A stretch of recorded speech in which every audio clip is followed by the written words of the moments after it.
واحد مذکر حاضر کا صیغہ ہے۔ تو انہوں نے کہا کہ اس کے بعد اگر میں آپ سے کسی چیز کے بارے میں پوچھوں، یعنی اس کے بعد اگر آپ سے کوئی سوال کروں، تو میں نے جو آپ کو جو یقیناً آپ میری طرف سے عذر کو پہنچ گئے ہیں، مجھے اس پر اعتراض نہیں ہوگا، اور اب آپ کو میری جانب سے معقول عذر مل گیا ہے کہ آپ مجھے اپنے آپ سے الگ کر دیں۔ رسول اللہ صلی اللہ علیہ وسلم جب دعا فرماتے ہیں تو پہلے اپنے آپ سے ابتدا فرماتے اور کہتے اللہ کی رحمت ہو ہم پر اور موسیٰ پر، پھر فرمایا اگر وہ صبر کر لیتے تو وہ اپنے صاحب یعنی سیدنا خضر علیہ السلام سے بہت سے عجائب دیکھتے، اگر وہ صبر کر لیتے تو بہت سی باتیں وہ دیکھ لیتے۔ رسول اللہ صلی اللہ علیہ وسلم نے فرمایا رحم کرے اللہ تعالی موسیٰ علیہ السلام پر، مجھے آرزو رہی کہ وہ صبر کرتے اور باتیں دیکھتے اور ہم کو سناتے، بہت سی باتیں وہ حضرت خضر علیہ السلام کی دیکھتے اور وہ پھر ہمیں سناتے، لیکن انہوں نے صبر نہ کیا۔ دیکھیے کہ صبر کتنی بڑی بات ہے، کہ صبر کے اندر کتنی ساری چیزیں، کتنی سی باتیں مخفی ہیں، چھپی ہوئی ہیں، ہم نہیں جانتے کہ اس کے پیچھے اللہ رب العزت کی کیا حکمتیں چھپی ہیں۔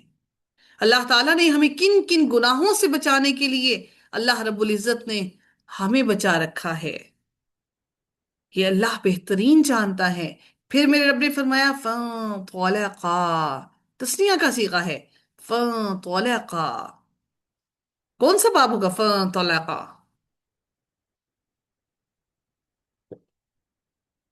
فَانطَلَقَا کون سا باب ہوگا؟ انفعال. جی ہاں جی، بارک اللہ فیک، فَانطَلَقَا باب انفعال، چنانچہ وہ دونوں چل پڑے، حتی اذا اتایا اہل قریت استطعما اہلها فابوا ان يضيفوهما فوجدا فيها جدارا يريد ان ينقض فاقامه۔ اللہ تعالیٰ فرماتی ہے کہ وہ دونوں چل پڑی حتیٰ کہ وہ دونوں ایک بستی والوں کے پاس آئے، انہوں نے اس کے باشندوں سے کھانا طلب کیا، ان سے کھانا کہا۔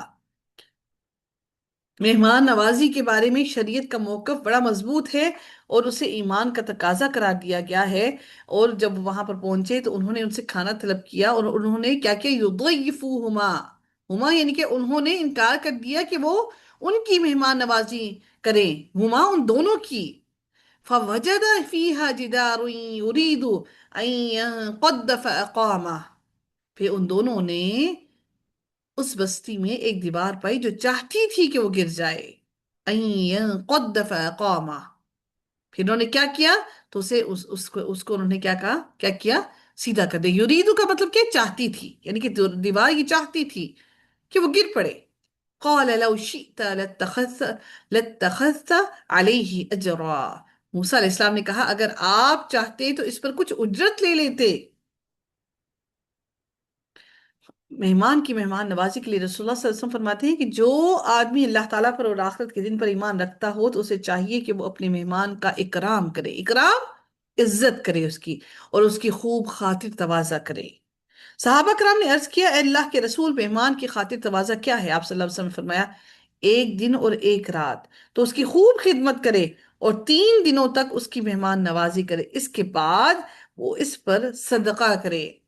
3 دن تک مہمان نوازی ہے، اس کے بعد جو آپ اس پر کرتے ہیں وہ آپ کا صدقہ ہے۔ اور آپ صلی اللہ علیہ وسلم نے فرمایا جو آدمی اللہ تعالیٰ پر اور آخرت کے دن پر ایمان رکھتا ہو اسے چاہیے کہ وہ خیر کی بات کہے یا پھر وہ خاموش رہے، جب بولو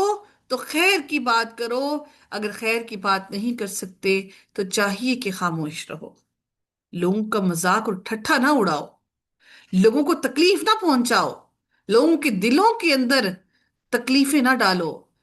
اسی لیے نبی اکرم صلی اللہ علیہ وسلم نے کہا جب بات کرو تو بھلی بات کرو، اور اگر بھلی بات نہیں کر سکتے تو خاموشی اختیار کر لو۔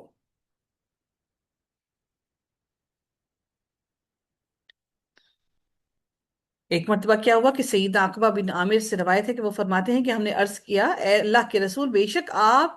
صلی اللہ علیہ وسلم ہمیں بھیجتے ہیں تو ہم ایک ایسی قوم کے پاس جا کر اترتے ہیں جو کہ ہماری مہمان نوازی نہیں کرتے، تو اس بارے میں آپ صلی اللہ علیہ وسلم کا کیا حکم ہے؟ تو رسول اللہ صلی اللہ علیہ وسلم نے ہمیں فرمایا اگر تم کسی ایسی قوم کے پاس اترو تو اگر وہ تمہاری اس طرح خدمت کریں جس طرح کہ ایک مہمان کی ضیافت کی جاتی ہے، تو تم اسے قبول کر لو، اور اگر وہ اس طرح نہ کریں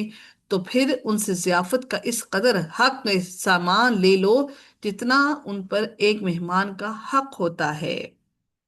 یعنی مہمان کا آپ پر حق ہے کہ آپ مہمان کی مہمان نوازی کریں، اس کو پروٹوکول دیں۔ ایسا نہیں ہے کہ مہمان کوئی آپ کے گھر میں آیا ہے تو آپ اس کو کوئی پروٹوکول نہ دیں، منہ چڑھا کے بیٹھ جائیں، کہ مہمان کا آپ پر حق ہے۔ اور بدقسمتی سے انفارچونیٹلی ہم کیا کرتے ہیں، جب آپ کسی کے گھر مہمان بن کر جاتے ہیں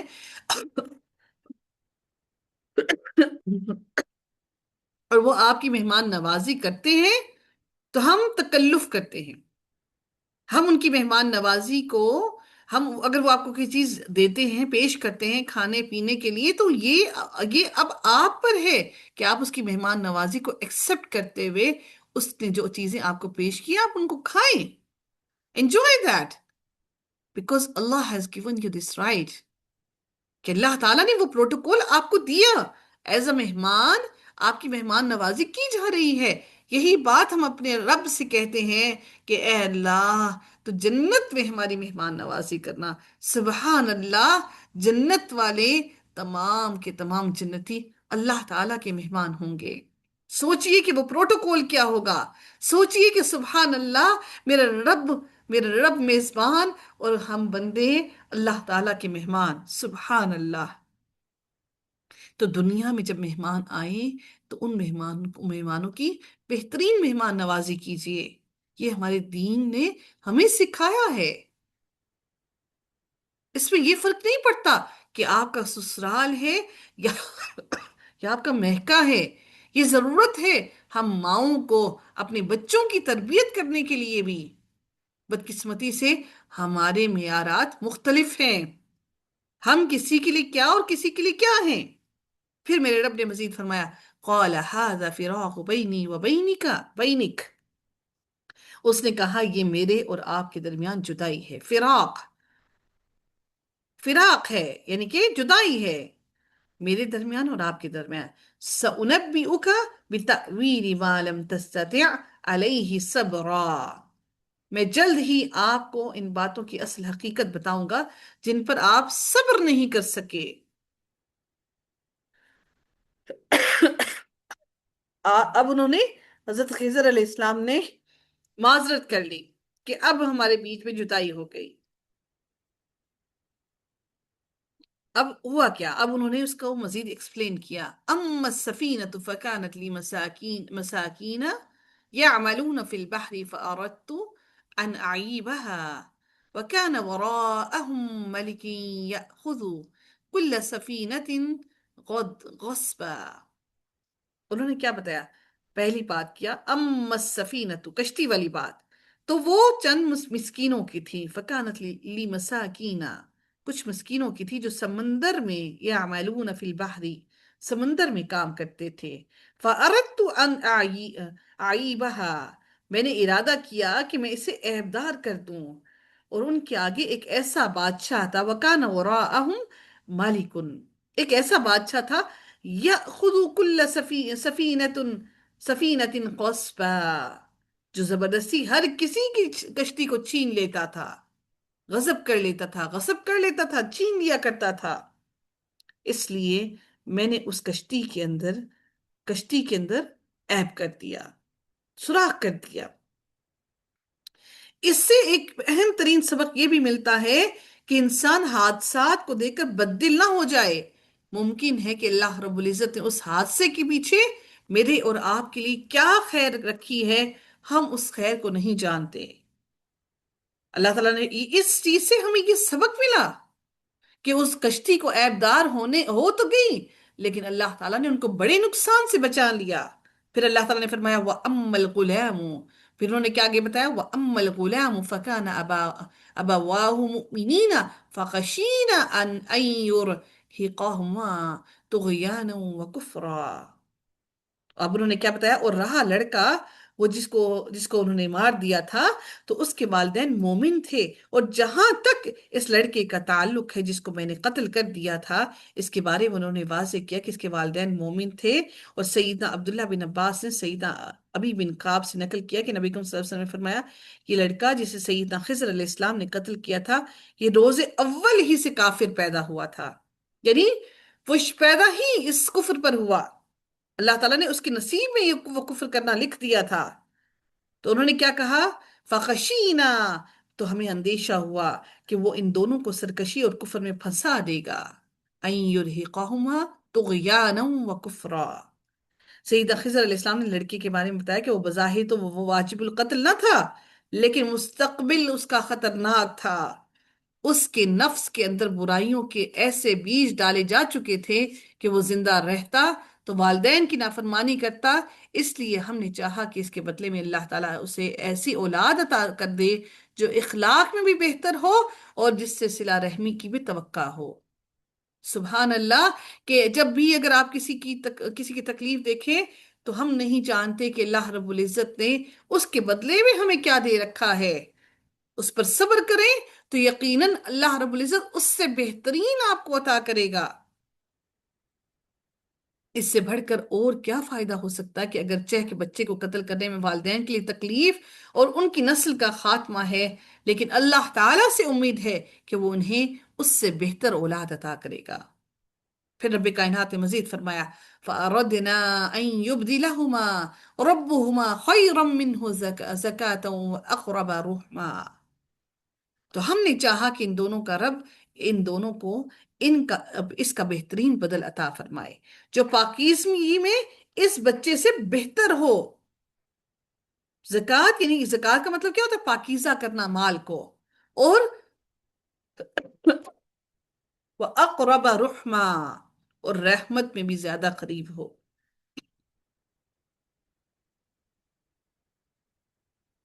اللہ رب العزت نے مزید، اب اس واقعے سے ہمیں کیا سبق ملا؟ کہ اللہ تعالیٰ اپنے بندوں کو ہر جگہ مدد کرتا ہے، حتیٰ کہ ایسے معاملے میں بھی جس کا انسان کو علم ہی نہ ہو، وہ اپنے رب سے دعا ہی کر سکے۔ انسان کو ہمیشہ اللہ تعالیٰ سے ہمیشہ خیر کی امید رکھنی چاہیے۔ انسان کو چاہیے کہ اللہ تعالیٰ سے ہمیشہ خیر کی امید رکھے، جس طرح اللہ تعالیٰ نے فرمایا کہ تم پر قتال فرض کر دیا گیا، حالانکہ وہ تمہارے لیے ناپسندیدہ ہے، اور ہو سکتا ہے کہ تم کوئی چیز ناپسند کرو اور وہ تمہارے لیے بہتر ہو، اور ہو سکتا ہے کہ تم کوئی چیز پسند کرو حالانکہ وہ تمہارے لیے بدتر ہو، اور اللہ تعالیٰ جانتا ہے تم نہیں جانتے۔ پھر رب نے اگلی آیت میں مزید فرمایا، اگلا جو وہ تھا حضرت خضر علیہ السلام نے کیا بتایا کہ اللہ تعالیٰ ہمیں یہ ساری باتوں کے بارے میں بیان کر رہے ہیں، بتا رہے ہیں ہم نہیں جانتے یہ ساری باتیں ہمیں کیوں بیان کی جا رہی ہیں، تاکہ ہم اپنے دلوں کے اندر حوصلہ اور صبر رکھیں۔ ان تمام واقعات کا یک کے بعد دیگرے بیان کرنے کا مقصد کیا؟ کہ انسان اپنے اندر صبر رکھے، اور اللہ تعالیٰ کے ہر کام کے اندر کوئی نہ کوئی مصلحت چھپی ہے، اور اللہ تعالیٰ کے ہر کام کے اندر خیر چھپی ہے۔ اللہ تعالیٰ اپنے بندوں پر ظلم نہیں کرتا۔ پھر میرے رب نے مزید فرمایا، وَأَمَّا الْجِدَارُ فَكَانَ لِغُلَامَيْنِ يَتِيمَيْنِ فِي الْمَدِينَةِ وَكَانَ تَحْتَهُ كَنْزٌ لَهُمَا وَكَانَ أَبُوهُمَا صَالِحًا۔ اب اگر آپ کو گرامر نہ آتی ہوتی تو آپ کو پتہ ہی نہ چلتا کہ یہ دو بچوں کی بات ہو رہی ہے، لِغُلَامَيْنِ يَتِيمَيْنِ فِي الْمَدِينَةِ وَكَانَ تَحْتَهُ، اب آپ کو یہ ہو کا پتہ ہی نہ لگتا یہ کس طرف جا رہا ہے۔ کنز لہما، یہ ہما بھی آپ کو نہ پتہ لگتا کہ کس کی طرف بات ہو رہی ہے۔ وکان ابوہما صالحا۔ سبحان اللہ، اللہ تعالیٰ نے ہمارے دماغوں کی گروں کو کھولا کہ ہم اس قابل ہو سکے کہ ہم قرآن کے الفاظ کا فہم حاصل کرنے کی کوشش کرنے کے قابل ہو سکے۔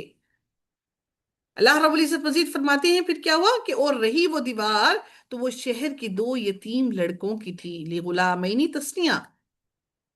اور اس کے نیچے ان دونوں کے لیے ایک خزانہ تھا، فی المدینتی شہر میں تھے، اور اس کے نیچے ایک وکان تحتہ، کس کے نیچے؟ اس دیوار کے نیچے، تحتہ یہ جدار کی طرف ہو جا رہا ہے، کنز لہما ان دونوں کے لیے خزانہ تھا، اور ان دونوں کا باپ ایک نیک آدمی تھا، ابوہما صالحا، تو ہم نے کیا کیا، تمہارے رب نے ارادہ کیا، فَأَرَادَ رَبُّكَ، تمہارے رب نے ارادہ کیا کہ وہ دونوں اپنی جوانی کو پہنچیں، یبلغا اشدہما وَيَسْتَخْرِجَا كَنزَهُمَا، سبحان اللہ، اپنی جوانی کو پہنچے اور اپنا خزانہ نکالیں، کنزہما ان دونوں کا خزانہ، یستخرجا تسنیہ کا صیغہ، دونوں اپنا خزانہ نکالے، رحمتا من ربک، ربکا، یعنی کہ یہ بات کس سے کی جا رہی ہے، ربکا، حضرت موسیٰ علیہ السلام کو کہا، یہ کہا حضرت موسیٰ کی طرف لوٹایا جا رہا ہے کہ یہ تمہارے رب کی طرف سے رحمت تھی، وما فعلته عن امری، تو انہوں نے کیا کہا، انہوں نے کہا کہ اور میں نے اپنی مرضی سے ایسا نہیں کیا،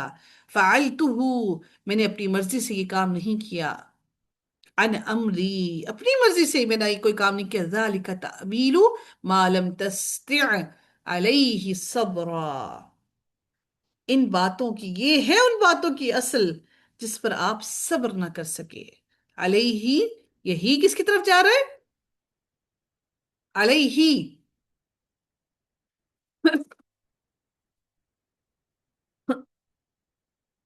یہ ان علیہ باتوں ہی کس کی طرف جا رہا ہے یہی، ان باتوں کی طرف نا، تھوڑی یعنی کہ جن باتوں ہاں پہ جی، صبر،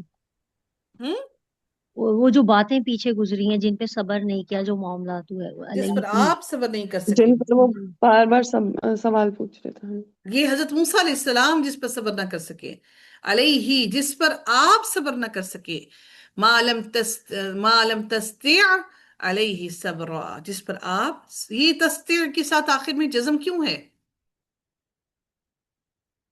میم لم کی لم کی وجہ سے نا، لم جی، جازمہ ہے، لم جازمہ ہے لم نا. جازمہ کی لم وجہ سے، لم ماشاء ہاں اللہ، بارک اللہ حروف فیک، جزم. الحمدللہ، علیہ صبر، جس بات پر آپ صبر نہ کر سکے، الحمدللہ ثم الحمدللہ.